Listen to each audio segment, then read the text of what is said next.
Nah ini banyak sekarang pemula yang pengen instan. Iya betul. Pengen instan cepat kaya. Ya, pengen cepat kaya. Lihat temennya untung 100%, mereka ikut-ikutan. Nah, kita nggak tahu dia kan sebenarnya track recordnya atau jam terbangnya udah berapa lama.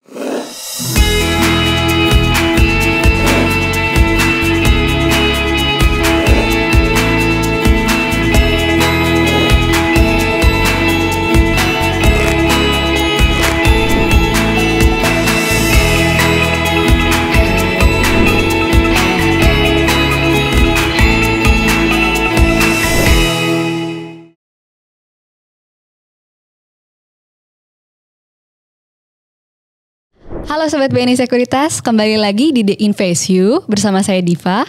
Dan saya William, di mana teman-teman bisa menyimak perbincangan-perbincangan seputar tentang finansial, investasi, dan semua topik-topik terkini saat ini. Hari ini nih Will, kita berkesempatan untuk ngobrol-ngobrol, ngupas tuntas nih kiat-kiat gimana menjadi seorang technical analyst. Betul sekali, jadi... Mungkin banyak juga nih dari Sobi teman-teman yang penasaran technical analyst tuh apa, ngapain aja gitu kan, pengen jadi technical analyst atau bahkan seorang trader gitu Will. Betul sekali. Iya jadi benar ya Div ya, jadi memang sore hari ini kita tuh cukup beruntung karena kita hari ini kedatangan tamu yang cukup spesial. Ya jadi perkenalkan di hari ini di tempat kita sudah ada Mas Andri. Ya Mas Andri ini adalah seorang head technical research analyst dari BNI Sekuritas gitu ya. Jadi beliau ini di BNI Sekuritas ini memang selalu memberikan ini ya, merupakan salah satu riset yang sering selalu mengupgrade lah, memberikan kita update seputar tentang technical analyst di BNI Sekuritas untuk klien-klien kita gitu. Jadi kita sapa dulu ya Mas Andri ya. Halo Mas Andri, apa kabar? Halo William, halo juga Diva. Kabar baik ya Mas ya? Alhamdulillah baik. Masih sehat terus ya? Alhamdulillah sehat-sehat ya Mas ya. Iya. Ya jadi sebelum kita mulai dulu Mas ya, jadi mungkin Mas Andri bisa ceritakan dulu ya sama kita, sama teman-teman di BNI Sekuritas sudah berapa lama? Berapa lama ya betul. Di BNI Sekuritas sendiri sama total di luar dari BNI Sekuritas sebagai seorang technical analyst ya. Mungkin betul. bisa diceritakan dulu Mas di awal seperti gimana? Ya kalau dari awalnya sih saya sudah masuk ke dunia pasar modal itu sebenarnya dulu masih dunia futures ya. Kalau sekarang namanya berjangka. Ya. Tahun 97, 98 lah. Kalau dulu masih Jakarta masih ada riots dan macam-macam. Nah, itu saya baru masuk ke situ. Jadi emang itu tahun dulu masih dulu pertamanya sih masih jadi trader. Ya trader dulu biasalah cari-cari nasabah dulu. Ya masih trader sambil belajar juga. Ya dulu masih ya itulah pindah-pindah lah dari 97 98 sampai 2000 pindah lagi sampai kalau nggak salah ada sampai 3 tempat futures ya. 3 tempat ya. Futures terus baru masuk tentu dan dulu juga contohnya kan pasar saham juga masih belum menarik seperti sekarang kan, dulu masih levelnya masih 300 500-an level indeks IHSG. Sekarang kan sudah berkali lipat, sekarang sudah di atas 6.000 sampai tertingginya kan 6.000. Betul, ya. Ya dulu masih dia pilih, setelah itu ya akhirnya ada tawaran dari teman lah biasa lah ya. Melihat kita juga sudah ada dari basic technicalnya juga. Ya sebenarnya kita juga sebenarnya senang, saya sendiri senang sih fundamental juga, tapi ya fokusnya ke forex ya. Forex. Currency mata uang. Jadi mengenal dulu bagaimana kondisi negara-negara ya euro gimana, dulu kan masih ada Deutsche Mark dan lain-lain, dan juga ditambah ya Jepang dan lain-lain. Jadi emang lebih complicated lah ya. Iya. Dulu juga saham juga masih kurang menarik. Ya akhirnya ada tawaran ya tahun 2002 2003 ya pindah ke grup anak usahanya Bimantara ya, perusahaan asuransi. Itu juga saya sebagai manajer investasi juga ya mengelola dana. Ya itu juga masih tetap basicnya juga ada technical ya. Tapi cuman itunya lebih luas instrumennya. Jadi misalnya ke bond, ke reksadana, saham dan lain-lain. Nah situlah mulai interest ke saham. Okay. Ya. Oh, awal mulanya dari situ ya berarti ya? Dari forex dulu berarti. Forex dulu, terus ke saham. Ya karena kita banyak ketemu orang kan ya. Kan kita juga mau investasi juga kan beberapa produk. Otomatis kan ketemu dengan beberapa sekuritas, ketemu dengan aset management. Nah akhirnya disitulah tarik untuk mempelajari. Cuman ya apesnya itu ya. Apesnya itu perusahaannya lagi kolaps ya, karena itu kan kita kan ada kasus lah ya, asuransi kan ada ada default ya, ada yang pesawat Garuda yang jatuh ke Medan itu jadi mau nggak mau ya investasinya tutup ya, jadi mau nggak mau saya sendiri ya harus cari lagi kan. Akhirnya ada tawaran lagi, ya akhirnya masih di futures juga itu masih jadi VP ya, jadi VP ya upgrade lah ya, istilahnya jadi trader terus jadi yang jadi VP ya, dan juga akhirnya masuk ke beberapa tahun sampai 2009 ya, 2009 masuk ke sekuritas ya, jadi head of research di Universal Broker ya. 2009 ya Mas ya? 2009 sampai 2010 setahun. Nah akhirnya setelah itu ya, itu masih jadi head of research, jadi memang kita punya general ya, fundamental, technical dan lain. Tapi fokusnya itu pas itu ada tawaran juga masuk ke kebetulan kan dulu technical analyst dari PNB Sekuritas kan Pak Al-Fatih sebelum sini. Nah itu menawarkan, Andri mau nggak gantiin saya ke sini? Nah, saya lihat peluangnya kan. Saya juga kan kalau lihat kalau gado-gado juga, kalau fundamental technical juga kurang ini tidak begitu fokus ya. Jadi saya masuk ke tertarik juga untuk masuk ke ke BNI Sekuritas ya sebagai technical analyst. Di situlah saya mulai masuk ke technical analyst ya sampai 2010 sampai sekarang 2021 ini hampir ya lebih dari berapa berapa ya? 11 tahunan lah ya. 11 tahunan ya, lah, di atas 10 tahun. Iya, dari 2009 11 tahun lah kurang lebih masih ya. Ya untungnya dari awal pun sebelum saya masuk ke saham pun sebelumnya emang kuliah pun juga ada kuliah jurusan manajemen dan ekonomi ya, tapi meskipun masih tidak begitu banyak ilmunya juga ya kalau tiba langsung ke sahamnya. Tapi setidaknya situ saya banyak belajar juga. Dulu kan masih belum ada kayak sekarang ya, masih ada googling dan macam-macam. Betul, ya, belum. Masuk banyak lari ke mana? Ke toko-toko buku ya, toko buku cari. Kalau saya lebih fokusnya ke buku-buku yang English, maksudnya buku-buku yang aslinya, misalnya technical analyst, tapi yang asli. Kalau saya sih tidak begitu mau tidak begitu tertarik yang dengan bahasa Indonesia ya. Kenapa? Karena kan banyak bahasa-bahasa terjemahan yang berbeda ya. Kalau technical ya, contohnya kayak divergence, convergence itu kalau bahasa Indonesia jadi aneh. Jadi lebih fokus langsung ke ininya ya, ke buku dari bahasa Inggrisnya. Oke. Ya. Jadi ada 11 Berarti tahun. Sudah 11 tahun. Betul. Sebagai technical analyst ya Mas ya. Dan pengalamannya juga sebenarnya lebih dari 11 tahun sebenarnya ya kalau dari sisi di bidang finance ya. Iya. Betul, wow, betul. sudah lama sekali ya. Jadi luar biasa. Cukup mahir lah ya, udah bilang master lah ya. Sudah senior ya, masternya ya technical analyst ya bisa dibilang ya. Oke. Nah, jadi Mas Andri ini sudah 11 tahun gitu kan. Mungkin Mas Andri bisa ceritakan nih sama kita sebenarnya, terutama buat teman-teman lah yang masih muda gitu ya, masih yang pengen memulai trading. Sebenarnya apa aja sih Mas kiat-kiat berhasil untuk trading di saham? Ya mungkin Mas Andri bisa cerita-cerita gimana, apa aja kiat-kiatnya untuk teman-teman yang lain yang baru mulai seperti itu Mas. Ya sebenarnya kiat-kiatnya sih simple ya. Yang penting kita tahu saham itu juga termasuk kategorinya investasi yang low risk atau yang high risk. Kita harus tahu dulu itu, sesuaikan nanti dengan karakter dari tradernya atau investornya atau pelaku pasarnya. Nah, ini yang berapa kali kalau saya lihat juga banyak orang misalnya baru masuk ya, pemula-pemula baru masuk saham langsung mainnya saham-saham lapis kedua, lapis ketiga, saham gorengan lah istilahnya ya, saham-saham yang risikonya tinggi otomatis ya, itu otomatis kalau saya lihat ya mau tidak mau pasti akan mengalami kerugian. Dan makanya pertama ya kita harus belajar dulu. Ya sekarang kan banyak ya di googling juga ada, di BNI Sekuritas juga kan kita juga ada pelatihan juga technical, fundamental dan lain-lain ya. Jadi sebenarnya sekarang lebih jauh lebih baik dibandingkan saya dulu. Kalau saya dulu saya nggak ada yang ngajarin. Yang dulu benar-benar otodidak benar. Ya, tapi untungnya saya fokusnya dulu emang ya alhamdulillahnya emang masuknya ke futures dulu. Kenapa? Karena kalau dari technical analysis futures itu kan 24 jam. Ya benar-benar technical itu benar-benar murni ya. Kalau saham kan jam 9 sampai jam 3 sore. Sebelumnya kan jam 4 sorean ya sebelum pandemi Covid. Jadi emang lebih aplikatif lah ya. Dan juga banyak contoh-contohnya kalau saya dulu misalnya pas masuk ada googling, mulai masuk Google tahun 2008 sampai ke atas kan sejak krisis financial itu banyak interest ya.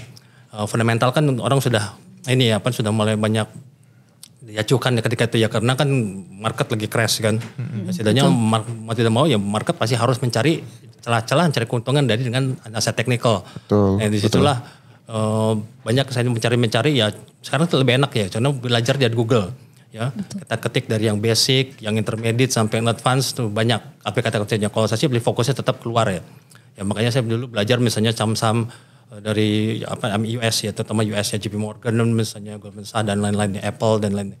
Jadi tetap kalau kita sebagai pemula ya kita harus punya interest dulu. Yang pertama punya interest dulu di saham ini bisa menguntungkan. Ya, kalau kita nggak yakin menguntungkan ya sampai kemanapun juga nggak akan bisa.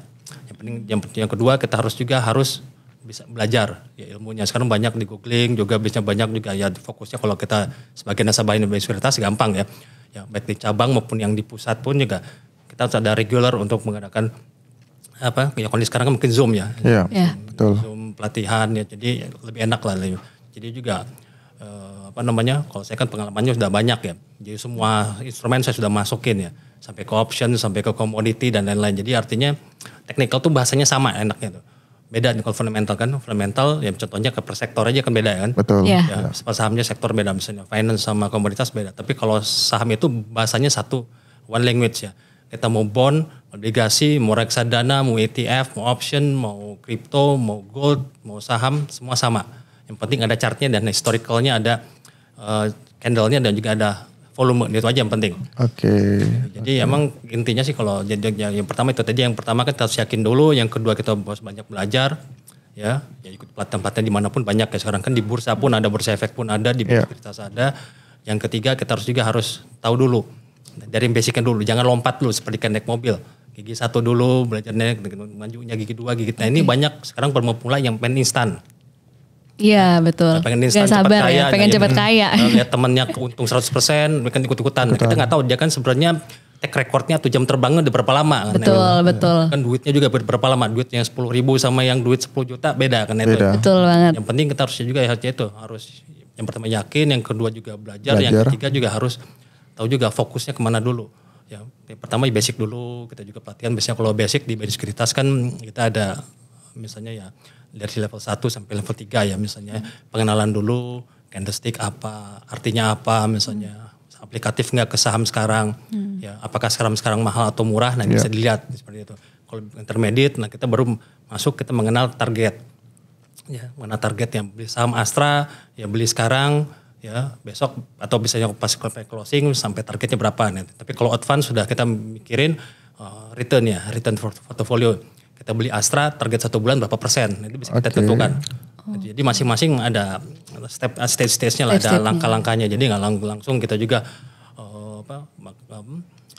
jangan sampai pemula itu langsung pengen cepat kaya, ya langsung hajar kanan saham-saham yang sangat tidak liquid dan juga yang fundamental juga tidak bagus. Jadi meskipun kita memakai analisa technical, tetap harus memakai fundamental juga. Cari saham-saham yang bagus fundamentalnya.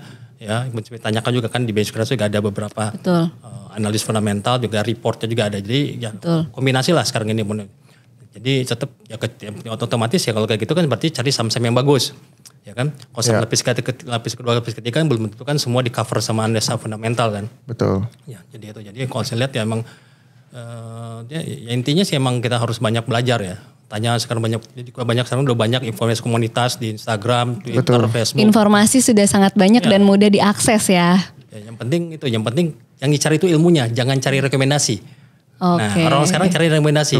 Ya kan? Ilmunya dia sebenarnya belum paham sebenarnya. Yang penting kan meskipun kita tahu analisa technical kan harus tahu juga kan manajemen resikonya. Ya. Betul. Beli saham Astra dengan beli saham misalnya saham grup MNC ya beda. Ya kan? Nah gitu. Karena Astra 1 miliar aja kita masih tenang. Tapi kalau kita misalnya lapis kedua, lapis ketiga yang kita tidak tahu fundamentalnya, ya 10 juta aja, ya sekali turun 1-2 poin aja udah deg-degan. Betul. Gitu. Jadi memang kita harus tahu karakter pasarnya. Yang kedua aja kita harus sesuaikan dengan karakter daripada pelakunya. Betul. Ya. Kalau orangnya konservatif, ya belinya konservatif ya. Kalau saya sih contohnya tuh orang yang nggak suka ngebut, ya kalau naik mobil motor tidak suka beresiko, ya masuknya ke saham-saham blue chip. Atau sekarang namanya tuh saham old economy, ya gitu. Tapi kalau orang yang sedikit moderat, ya sedikit mau beresiko, ya bisa masuk ke saham-saham seperti kayak komoditi, misalnya masuk ke konstruksi, properti, ya di bawahnya dari blue chip. Nah, kalau misalnya orang yang staker, ya cari saham-saham lapis 3 yang 50 perak, 100 perak ya. Yang cari yang multi bagger, ya dari 50 perak bisa sampai naik ke 4.000, 5.000. Nah itu yang orangnya yang agresif. Ya tipikal. Jadi tiga karakter ini yang mungkin kalau ini bisa diketahui oleh pelakunya dan nanti ke kesananya untuk ke sahamnya mungkin lebih gampang. Oke. Tapi kalau dari awal aja udah nggak tahu, wah susah, pasti akan terkena juga ya. Terkena juga resikonya akan tinggi. Kenapa kan sekarang juga saham kan sudah tidak murah lagi ya kalau dari indeksnya kan di 6.600 ya poinnya di atas lagi di mendekati rekor tertingginya. Jadi artinya ya mau tidak mau ya pemula harus cari saham-saham yang murah. Oke. Jadi intinya selain tadi pertama sabar, belajar, ya juga kita harus tahu juga fokus apa yang kita mau. Yang keempat juga kita harus sesuaikan dengan karakternya antara saham dengan pelakunya. Yang kelima kita harus juga tahu dananya kita mau kemana tujuannya. Oke. Itu dana kita punya 100.000, 1 juta, mau jadi berapa? Mau jadi berapa ya tujuannya ya intinya ya. Planningnya kita iya. mimpi dulu lah gitu kan. Iya. Kita nggak tahu kan ke depannya gimana. Yang penting mimpi dulu lah. Yang penting setelah itu kita tahu, nah baru mimpi itu nanti bisa diwujudkan dengan tadi. Dengan kita trading, dengan kita belajar, bisa masuk ke komunitas-komunitas, bisa lihat baca dengan basic sekuritas dan lain. Jadi emang jangan tergantung juga kalau saya jangan tergantung oleh satu sistem ya. Jadi emang kita harus banyak bergaul. Nah disitulah mungkin kita juga banyak ilmu-ilmu yang kita dapat. Betul. Oke, bener banget sih. Tadi salah satu yang menarik banget nih, jangan rekomendasinya dulu, tapi ilmunya belum ada. Betul. Ilmunya dulu Menarik nih. sekali sih. Betul. Malah kalau yang rekomendasinya aja, ilmunya belum ada tuh malah jadi seperti itu dia tuh. Kenapa ada orang yang berpandangan bermain trading saham itu seperti bermain judi gitu. Betul. Itu untuk orang-orang yang mungkin belum paham ya berarti ya Mas Andri ya. Stock picknya aja, bukan ilmunya. Betul, bukan ilmunya. Jangan kayak gitu ya Sobi. Sekarang informasi udah banyak nih, udah banyak banget bisa dapat dari mana aja. Buka internet udah banyak banget. Betul. Pertanyaan saya, tadi saya tertarik sama yang karakter sih Mas Andri. Jadi sebenarnya saya sih setuju sih sama untuk mengenal karakter kita lah seperti apa sebelum kita trading gitu, karena banyak orang kan apalagi trader muda itu mereka tuh punya perangkap, istilah itu adalah perangkap greedy Mas. Jadi ketika mereka baru sekali bisa menang terus besoknya mereka tuh langsung greedy, percaya diri berlebihan gitu. Jadi pertanyaan saya tuh bagaimana sih kita memahami ataupun bagaimana supaya kita bisa memiliki karakter yang kuat untuk menjadi trader Mas. Apa tips-tipsnya Mas dari Mas Andri selama 10 tahun terakhir di pasar modal sebagai technical analyst? Mungkin bisa di-sharing Mas untuk mengenal karakternya agar nggak greedy gitu loh. Ya sebenarnya lebih gampang ya kalau Indonesia, ini beda kalau saya trading di US ya. Kalau di US kan nafasnya panjang. Betul. Bisa berhari, sampai ke Apple bisa sampai 15 hari, 20 hari non-stop berturut-turut. Nah kalau di Indonesia kan enggak. Kebanyakan tuh mayoritas cuma 3 sampai 5 hari. Nah kebanyakan yang nyangkut, yang jadi changcuters ini ya. Changcuters. Yang changcuter ini kebanyakan itu ya itu. Yang belinya di hari ketiga udah naik. Sudah naik 20% di Uber lagi. Karena ya mungkin lihat temennya udah banyak. Atau dengar suara dan lain-lain. Misalnya juga dengar rekomendasi orang kan. Kadang-kadang kan kita lihat misalnya kalau di rekomendasi di sosial media kan. Ya, misalnya Astra, SMG yang segi naik gitu kan. Yang satu malah bingung. Yang satu ini ngomong buy, yang satu ngomong sell, yang satu nah itu jadi akhirnya bingung sendiri. Yang penting kita tuh tetap harus yakin dulu. Yang penting apa? Yang penting kalau kita mau tipsnya ya cari infonya dulu. Ya, pastikan saham itu naik kan karena ada newsnya. Ya. Betul. Semua itu di driver newsnya. Ya kalau kita retail kan masih mending ya. Trading mesti saya di bawah 1 miliar masih nyaman. Tapi kalau fund managers ya mereka trading sampai triliunan itu nggak mungkin kalau tanpa news. Betul. Ya kan? Ya, kan otomatis mereka juga harus menjaga portfolio mereka juga bisa menjadi tetap hijau atau tetap tumbuh ya, jadi tetap growth. Jadi artinya yang pertama ya tetap kita harus yakin dulu, cari info dulu ini sahamnya bagus atau enggak, terus lihat chartnya, teknikalnya. Ini sahamnya udah naik berapa hari? Kalau 2-3 hari ya mending forget it dengan cari saham yang lain. Nah, contohnya kayak hari ini kan, ya banyak misalnya hari ini banyak saham-saham lagi turun, ya kan? Ya, cari kondisinya, kalau di teknikal namanya oversold. Ya oversold jadi artinya juga cari saham-saham yang yang dalam kondisinya udah murah ya secara teknikal untuk jangka pendek misalnya 1 sampai 5 hari. Jadi kita beli Senin bisa keluar hari Rabu atau maksimal hari Jumat. Nah, itu teknikal gunanya. Itu kelebihannya teknikal karena sebagai spesialis untuk jangka pendek. Sebenarnya juga bisa untuk jangka panjang, tapi kalau pemula ya saya pikir bagusnya untuk jangka pendek dulu. Tadi sesuaikan dengan karakternya tadi. Misalnya kalau investornya atau tradernya di sini konservatif ya jangan coba-coba masuk ke saham-saham gorengan atau saham-saham yang gak jelas lah ya. Gak jelas. Ya. Hari ini auto reject atas, besok auto reject bawah, nah dan akhirnya kan apa? Kan mengalami kerugian. Iya betul. Ya kalau misalnya tetap saja yang penting kan dana kita kan harus bertumbuh. Ya. Intinya kan itu. Kalau main saham itu kan dana kita berjumlah. Kalau kita yang bertumbuh ya udah taruh aja deposito. Betul. Ya. Ya kan? Deposito apa tabungan. Aman udah pasti jelas duitnya bertambah meskipun kecil. Nah, jadi artinya kalau kita main saham itu kita cari alternatif keuntungan yang lebih tinggi dari deposito atau saham atau obligasi. Harusnya di atas 10% setahun. Nah, itulah gunanya saham. Makanya saham itu macam tipe-tipe yang sekarang ada beberapa sektor. Yang sekarang kita lihat di sini sektor yang lagi tren misalnya kan. Misalnya sektor komoditas ya, dengan ada super cycle komoditi ya kita beli saham-saham yang bagus ya. Tidak semua saham komoditas bagus kan. Misalnya contohnya kayak batu bara sekarang misalnya ITMK, ya Indo Tambang misalnya juga Adaro Energi dan lainnya. Ya, jangan beli saham-saham yang lebih kedua yang nggak jelas. Kalau lihat kan saham batu bara ada lebih dari 20 saham. Ya. Nah itulah kalau orang-orang yang pengen instan pasti carinya yang murah-murah. Ya kan, sementara kan kalau lihat dari saham, beli itu saham yang mahal. Ya, kenapa? Karena saham yang mahal itu kan banyak demand-nya. Karena bisa naik kan karena banyak dibeli orang. Demand, betul. Tapi jangan beli yang saham yang murah. Nah itulah banyak yang lagi kerugian karena beli murah. Misalnya dari 1.000 turun ke 500, udah murah nih.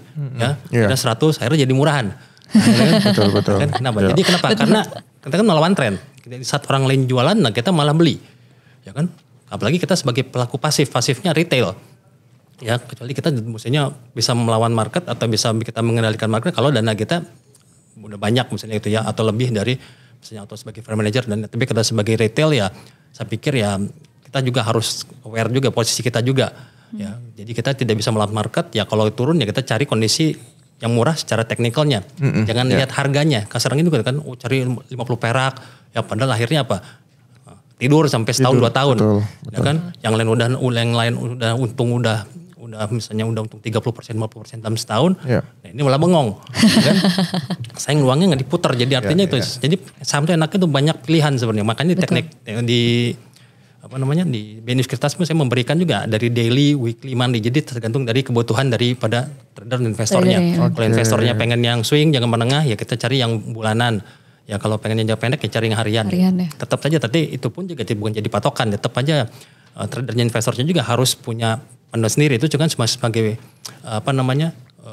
ya sebagai benchmark ya, cuman sebagai ya inilah guide lah guidance ya. Betul. Kita punya saya pribadi, saya trader BNI Sekuritas ya ngelihat saya mau beli analisa udah beli Astra. Nah ini ternyata Pak Andri ini sebagai technical di BNI Sekuritas juga recommend buy. Nah jadi istilahnya di klub. Jadi kalau kita misalnya ada analisa di BNI Sekuritas misalnya buy TWR sedang lagi murah, misalnya contohnya gitu ya. Tapi saya pribadi lihat sendiri tidak melihat murah nih kemungkinan akan turun lagi. Nah mendingan jangan. Jadi mending kita bagus ya jangan terlalu ambil mentah-mentah yang ada di analisa orang atau jadi BNI Sekuritas sendiri. Semua sekuritas sama. Ya karena kan kita kan mengambilnya ke general ya untuk semua investor dan trader. Jadi agak susah kalau kita per satu-satu di customize. Jadi emang ya itulah. Jadi tipsnya yang tadi itu. Jadi yang penting kita jangan maksimal tuh kalau untuk pemula jangan lebih dari 2 saham dulu. Oke, jangan lebih dari 2 saham ya. Itu pun juga bagusnya juga blue chip. Yang blue chip itu saham-saham ekonomi yang blue chip yang saham unggulan yang market cap-nya di atas 100 triliun. Kenapa di atas triliun ya? Karena otomatis itu kan yang banyak dibeli oleh pasar ya. Baik fund managers, institusi maupun juga BPJS dan juga dana pensiun juga. Jadi artinya sahamnya udah bagus ya. Contohnya kayak Astra, Telkom, BRI, BCA. Kalau Q45 berarti bisa Mas ya? Kalau saya sih lebih fokus ke top 10 aja. Top 10 aja. Oke, top 10 ya. Banyak jebakan-jebakan di Q45 ya. Jadi emang contohnya dulu misalnya Bumi Resource ya pernah masuk. Ya, saya ingat soalnya kita juga sebagai trader.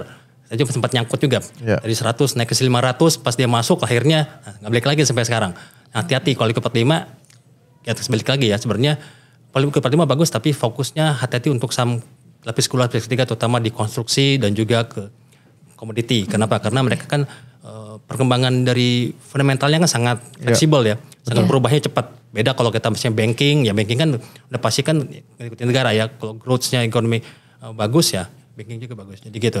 Oke, berarti tadi itu ya tipsnya ya. Yang satu adalah kalau bisa pilih untuk pemula pilih 2 saham aja ya. Terus yang tadi yang 3 sampai 5 hari, teori 3 sampai 5 hari itu ya Mas Andri ya. Oke. Nah Mas Andri, kalau kita ngelihat nih kondisi saat ini dan 2022 mungkin ya ke depannya ya. Saat ini tuh waktu yang tepat gak sih buat mungkin ada teman-teman Sobi nih di rumah yang pengen mulai nyemplung nih sekarang jadi seorang ke dunia trading saham nih? Ya sebenarnya kalau di sekarang ini emang paling menarik tuh sekarang ya, karena kita setelah mengalami crash kemarin sejak pandemi COVID kan banyak saham-saham sektor yang murah. Begitu berapa kali saya dapat misalnya trading dapat order J ke atas ya dari situ. Dan jangka menengah ya akhirnya kita mengalami kerugian. Ini kita